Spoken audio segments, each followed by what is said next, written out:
right, happy Leap Day, everybody.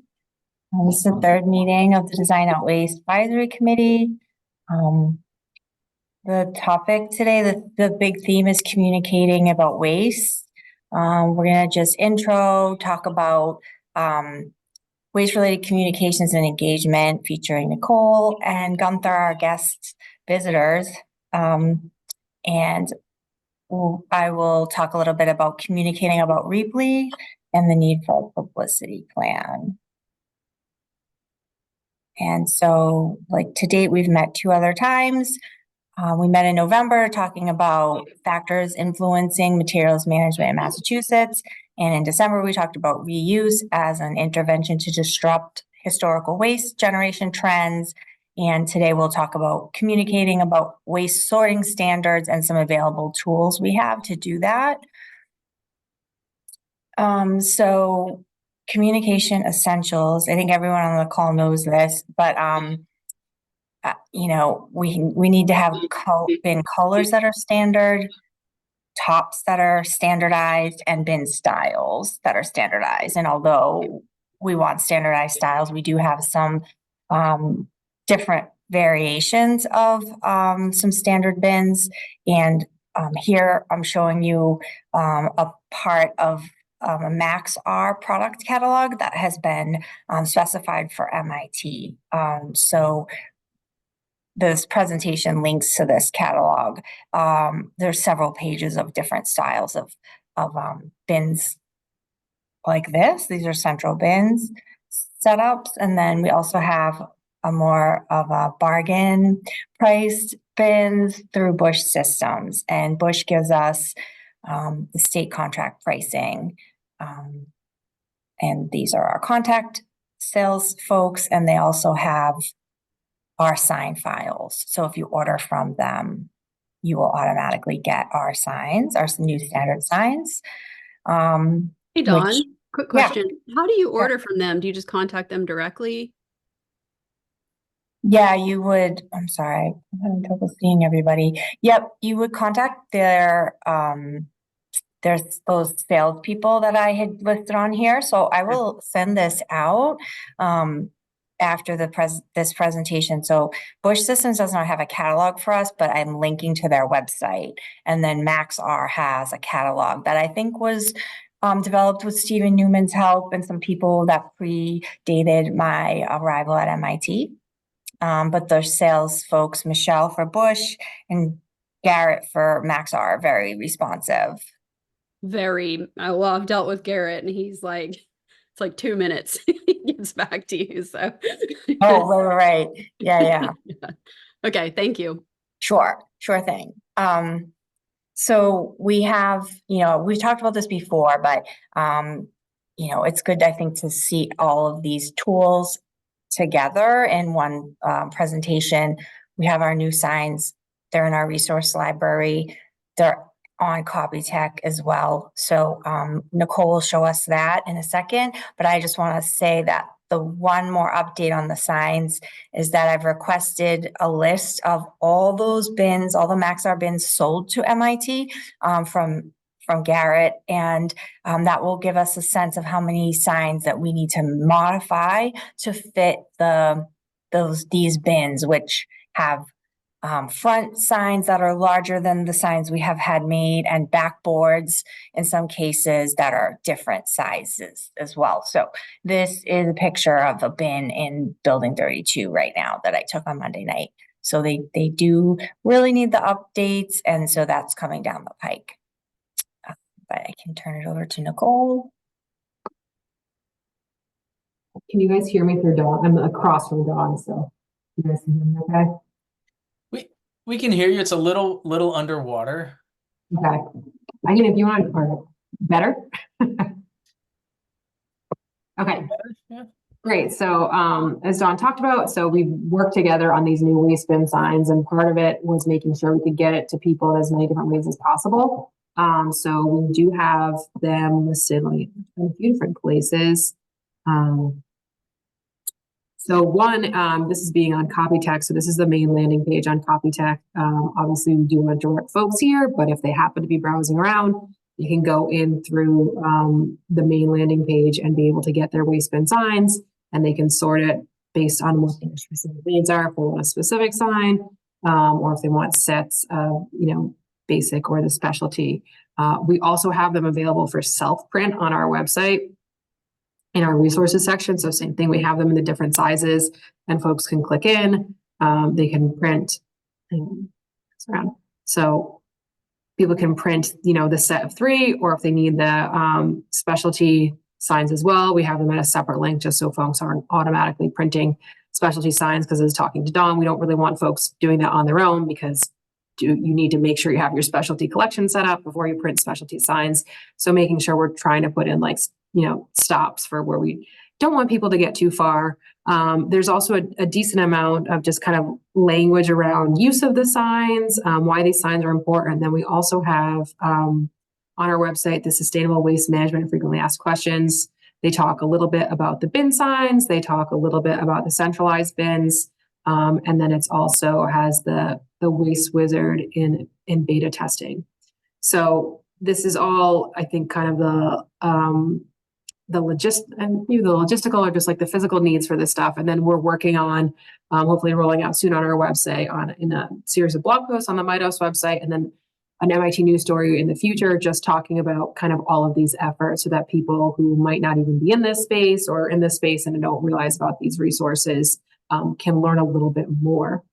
And then one more thing in that arena is, those of you who are at Sustainability Connect may have seen this, but we have been working on the communication side, a visual kind of language, as well as some messaging around all of the efforts that build up to the campus climate commitments that are in the climate action plan, waste being one of them. So we have a little, let me just pull it up. We have a little word mark that we've been putting on posters. We'll go on posters, we'll go on event marketing and things like that. I think it's something that could be on informational content associated with the waste bins and centralized bins, definitely. And then thinking about down the line, do we want to include this on the bins themselves, the bin labels themselves?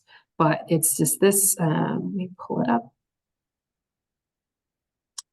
So it's just this campus climate action word mark that you'll start to see a few different places. And that is just to start to let people know that these things you see around campus, whether it's waste, whether it's, building efficiency projects, whether it's, food systems, these all build up to the whole of MIT's campus commitments related to the climate action plan.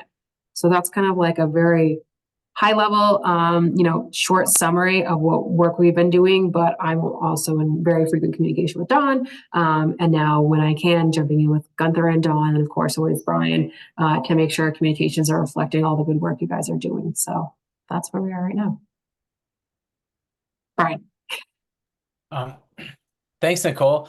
Hey, on the word mark, can you, what's the guidance, or is there any guidance around the word mark and some of the communications Dawn just walked through, like with the signs and the bins and all that? Yeah, I think right now it's pretty new. So anything with the word mark will probably just be generated on, whether it's me or Monica and VPCSS. We also work with Jen and EVPT. So it's us figuring that out a little bit, but definitely the educational, the informational stuff around the bin signs, I think that will go in there. So as when we are sending out emails or we're dropping off physical pieces of paper to tell people about the centralized bin transition that's happening in their office, that would go on there, that word mark would go on there. I think down the line, just because we just did them, and honestly, I'm thinking about them for the first time now, is just thinking if we do want it on the actual waste bin signs themselves. It may be something down the line, because right now it doesn't mean anything to most people. So I think it's like we're trying to slowly get it into places so people start to say, oh, I see that thing over here and over here, over there, and all these things must be connected. And then we will have informational posters that we've talked about. So we have some posters, if folks remember the Access MIT posters that kind of talked about how people choose their commutes and they highlighted the program. We're going to have posters similar in that vein, where we talk about how something operational we're doing connects to the bigger picture, whether it's research-based, technology-based, related to the Campus Climate Action Plan. So we'll be talking about thinking about whether we want it to be food waste or centralized bins or something, but talking about, maybe it's something that says how to centralize bins, help MIT design out waste. And then we explain this stuff in a very pretty poster. And then there's the word mark, and there's a place where people can then go learn more.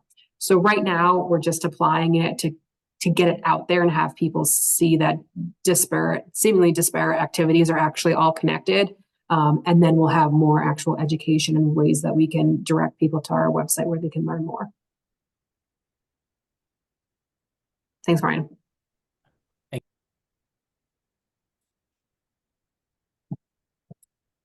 Thanks, Nicole. I took my computer back. So let me share my screen again. So Tom, I was really happy you're here so you can know that we're working on new signs for these bins. Okay. Okay. To the compost and Right. And so related to standardized bins is sort of taking it one step further and saying, okay, we have these standardized bins. What about centralizing them and, removing desk side bins so that we can be more efficient, and that efficiency would allow us to add food waste collection in more places. So, these centralized bins, these standardized bins continue to improve user recognition. They increase the percentage of standardized signs and bins on campus. Once we hit like that threshold where there's more standard bins than just sort of like random bins, people will, I think, really get the sense that, MIT has this comprehensive program. And then adding in that food waste diversion will help us meet our fast forward goal of reducing waste 30% by 2030. Arguably, they improve aesthetics and they greatly reduce plastic bag use. And here's a little more about food waste and climate change. Food waste represents 8 to 10 of the worldwide GHG emissions, primarily methane, and 60% of landfill emissions. And we're seeking to prevent and donate food waste rather than trash it, because 35% of our trash is food at this time, give or take, but sometimes more. And right now, our latest data on food waste collected here was 170 tons that went to aid in renewable energy creation through anaerobic digestion.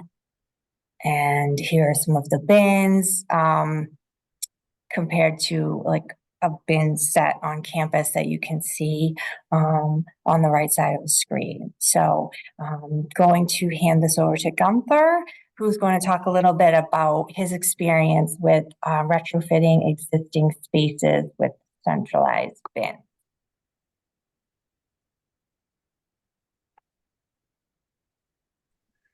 Thank you for the intro. I'm going to share my screen, this one here. Everybody see my business card?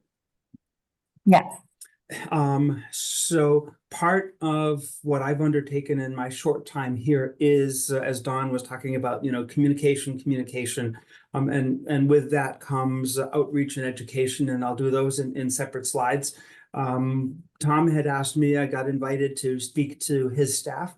So I did a 1 hour zero waste program for his custodians. We met them on their space and their time. So we did 2 or 3 for second. We did 3 or 4 for a third shift. Those were late nights. And we did 1 for the day shift custodians. So for everybody that works under Tom, they've already sort of seen the primer and discussion on zero waste. yeah, thank you for that, Gunther, by the way. Very helpful. Thank you so much. And we've gotten, several emails because my contact information was left with them. They've given me pictures, they've given me insight, so it's a two-way communication on getting to, Don had mentioned, we have a waste goal 30% by 2030. And so with everybody's help, and the custodians are really the ones that are touching every bin, moving it from the hallway to the tunnels, from the tunnels to the loading docks. So kudos to those people who pick it up and put it down, you know what the reference that is. And part of the communication, as Don was mentioning, is standardizing. So the centralized bin system, it's already in existence. Was it the new building's 43 and the music will be new? So those kind of spaces are automatically going to be outfitted this way. On the left, this is a stainless steel bin that was in front of headquarters, second floor of the math department, and actually ground floor, which is number one. And so it really didn't meet our standards. It really wasn't efficient. And Don had mentioned one of the goals is better separation and food waste extraction. And after the centralized bin system, this is what the new space looks like. These meet our standards. They're color coded, they're labeled, and there is outreach and education that went with that. And my next slide talks about it. So the department took my emails, what I call broadcast email. So it was all at math.mit. And so everybody, students, staff, faculty, grad students, everybody got these emails. So email 1 was on new centralized bin system in the building on their 4 floors. Email 2 was about food waste. Email 3 was on recycle bins. If you want to see these, I'm happy to share them. They're, scroll, but there's pictures and there's do's and there's don'ts and there's whys and there's, resources. And then email 4 was on a trash bin. So 2, 3, and 4 dealt with the 3 options that are now in the hallways. We added 12 locations, and thanks to Tom's staff, those are getting at least looked at in first, emptied, and definitely serviced in third shift. And the last email that went out broadcast to math department was battery film and techno trash. Nicole already mentioned we reserved those flyers for folks to reach out to us. So on their second floor copy room, we've provided them with a bucket for batteries, container for plastic film, and a specialized vessel for techno trash with all of the information that is what's accepted in each of those categories. The next one, Friday, tomorrow, that's going to go out is, I'll call it a warning, but it's a reminder for desk side bin removals. And Tom and his staff on second shift Monday night will go through the math department and remove all of the desk side bins. Tom and I will have a sidebar discussion to make sure everything's lined up for that. And then a week later, the last or the 6th of the emails will be a survey. 1 week in review. Are there any questions, comments, hiccups? Are people missing their desk side bins? So we'll know, how well it was received. And right now, I haven't heard any issues. So so far, so good. And then the last slide is, we're talking about outreach and education and communication. Just in the last week, Casella has rejected some loads. The one on the left was actually pulled out of a compactor recycling dumpster. Clearly, you can see in the bags that these are not recyclable material, and then it leaves quite a mess. And the most recent one earlier this week was the compacting recycling dumpster from W1, and it's a mess.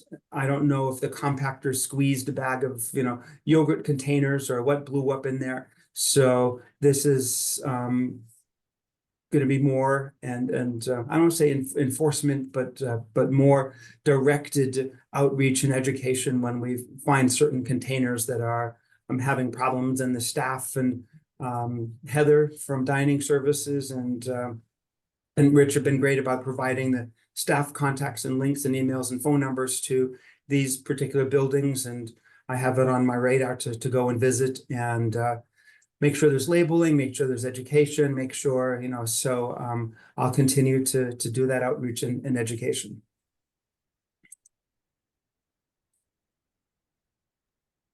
Brian has a question for you, Gunther. Oh, yeah. Hey, thanks, Gunther. Great to see the update on how it's going. I was curious, from the math department, if you know of if folks in the department have been like, I know maybe you said you hadn't heard anything, but I was curious what the perception is from, is it Jacob, the point of contact, kind of how it's going? Are there a few grumbling folks, like if there's been any feedback whatsoever or questions? Yeah, Every perfect. building's different. Yeah, and I know that we're collecting sort of before, during, and after information and feedback. And right to that point, after one of my broadcast emails goes out, Jacob is the point of contact, and he does hear, oh, what about X? What do I? And I think in their kitchenettes they have tea bags and coffee pods for Nespresso, and those come in little foils. And people are saying, "Oh, this wasn't on the list. Can we recycle this?" So he does get a lot of feedback on specific items that people might have in their hand or on their desk that doesn't follow one of the three standards or one of the three specials. And the most recent one that came up and we'll be addressing it is toner cartridges. So it's absolutely an opportunity for us to hear and learn how to improve the rollouts. That's great. Thanks, Gunther. And yeah, any of the feedback, like you said, toner cartridges as an example, if maybe you're already doing this, but feeding it to Dawn, who can then, because if it's being asked in math, it's probably going to be asked somewhere else, or it's already been asked somewhere else. So we can get the website that Nicole or Dawn showed on the sustainable waste questions. We can at least get the question up there and answered, so that because it's a question that probably others are asking too. So keep feeding any of those questions. That's great. Thank you.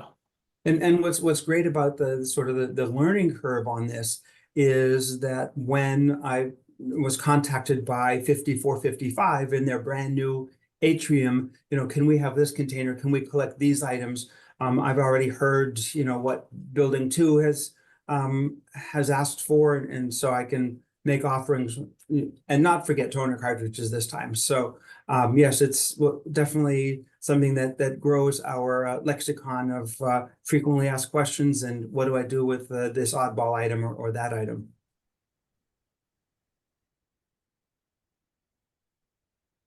Any other question? This is a great segue back into my presentation, actually. So, also, regarding questions, so we do have a website on, a web page, I should say, on Mitos for questions about centralized bin systems. So, that's something that we can update as we do this more and learn more about what people are asking. But the segue, I'm going to look up Nespresso on our Waste Wizard. So Nicole showed you that we have this up on our website now. We've had this live for about 2 weeks, but I wanted to test it out with you. We have 800 entries on here that came from a basic data dump from what the state of Massachusetts has. So all the items listed have been cultivated and curated by the state, but then again, it's not necessarily MIT specific. And so, and some listings may not be applicable to us. So I assigned the Waste Watcher students the job of QA/QCing this list of 800 items. And so they're starting next week, and we'll see how long it takes them to do that. I suspect it will be a while. And we've created a Google form where they can submit requested changes or edits or additions of things that are missing. But of those 800 entries, there's a very large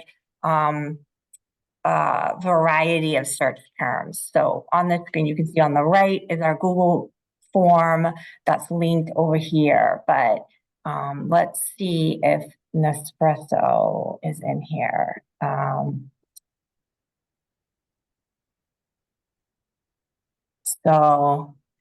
So they have synonyms. So somebody must have put Nespresso as a synonym here for coffee pods. So that's great. So we, as we can get this resource shared out more, some of these small questions, like these one-off items that people are confused about, we can clear up these confusion points. So, and then this is where I'm saying there's a great variety of answers to like questions about what goes in, what bin, and what is recyclable. And just to add to that, Dawn, once that background database gets updated, if, for example, somebody puts in toner cartridge, at the bottom of the listing, it will say, you can bring this to the mailroom, you can bring it to the data loading dock, right? So it will be specific to MIT. Right.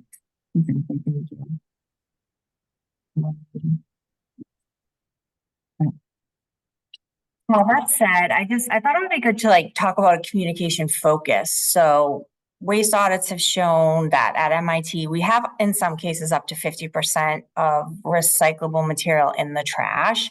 So an important communication message is that people should recycle more. And in the US, the EPA estimates that 75% of our waste stream is recyclable, but we only recycle 30% of it. So, that's just a key message. Second key message is to reduce waste and reuse. And we have Reaply to help us do that. And I will talk about that. And then I just wanted to share that we have the don't labels and stickers also on our website. And those are lists of things that are specifically found in an MIT bin, but at the materials recovery facility level, there are 5 items that cause the most problems for the facility. And those are plastic bags, clothing and linens, hazardous items, tanglers, which are hoses and ropes, or electronic cords, and then food and liquid. And so of those 5 most problematic items, I would say 2 of them are very relevant to MIT. So if there was a need to focus on like don'ts or making the recycling cleaner, it would be really thinking about making sure plastic bags don't go in the recycling bins, and then food and liquid and like the yuck, which you also just saw in the dumpster photos that Gunther showed, and that's where the facility rejected our loads, which is surprising actually to me to hear about it. But so then beyond those basics of bins and signs and color coding, the next sort of level of communicating about waste issues is really motivating people to participate in the programs and increase use and the image of the programs. And so this slide is showing you some examples of how to do that through live meetings and demonstrations, competition, recognition, cultivating cohorts, and leading by examples, and then having commitments by leadership. So one example we have at Mitos is our new program that we just ran last year called the Collaborative Climate Action Program, which is connecting MIT staff through office sustainability. And so last fall's program included up to 110 staff members from 62 DLCs. There were 11 weekly emails with 10 community check-ins, and of the total group's membership, we had 53 members that actively participated throughout all of those 11 weeks, or maybe 12 weeks. And there will be a new cohort this summer. So here's the QR code where you can link to that webpage and share it to your staff. And again, I'll send out this PowerPoint after this meeting so you can refer back to it. Also on this slide is a screen grab from an email I got this morning from BU on their sustainability listserv, and they sent this out today asking people to pledge to be zero waste. And then the other slide is an open space event that we had where I was encouraging people to take this recycling IQ quiz. But these are ways that we can engage the community at a deeper level and motivate them to participate. And then, of course, our big recognition opportunity is at Sustainability Connect each year, and that's also this year. If you were able to go, I know some of you were, we recognize those members who were the highest performers in the C2AP program. And Whitney was on that list. So I'm going to talk about Reaply in the context of communicating about it, because we need to have a promotional plan for Reaply so we can increase usage. But I'm going to just give you a few interesting statistics about Reaply's performance in the last, since we've gotten it, how it has performed here. So it's filling in a gap that, that we lost. There was a staff person, a property officer who helped facilitate reuse, and she had left. So this helps fill in her role. It also includes more items than just those with property tags. So this is a function that has a larger reach than the property office, and it includes students and anyone with an MIT email. So in all time since we've had Reaply, or at least on this slide, January 22, Reaply has helped us facilitate exchanging of 819 items with almost 2,900 items listed. And if you think about, to me, thinking about 800 items is very significant because some of these items are massive. If you can just imagine a pile of 800 things, I can't imagine that a fraction of these things would have been exchanged without Reaply.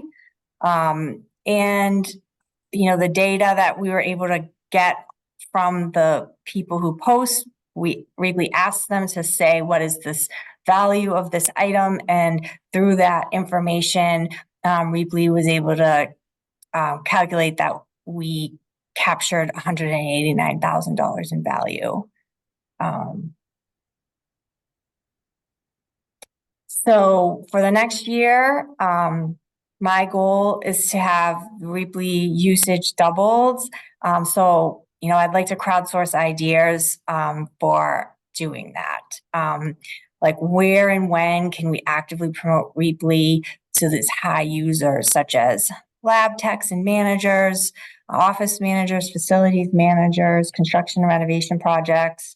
And we're going to be bringing on some new users of Reaply, which will be vetted community organizations that will help us drive demand for products in Reaply in the next year.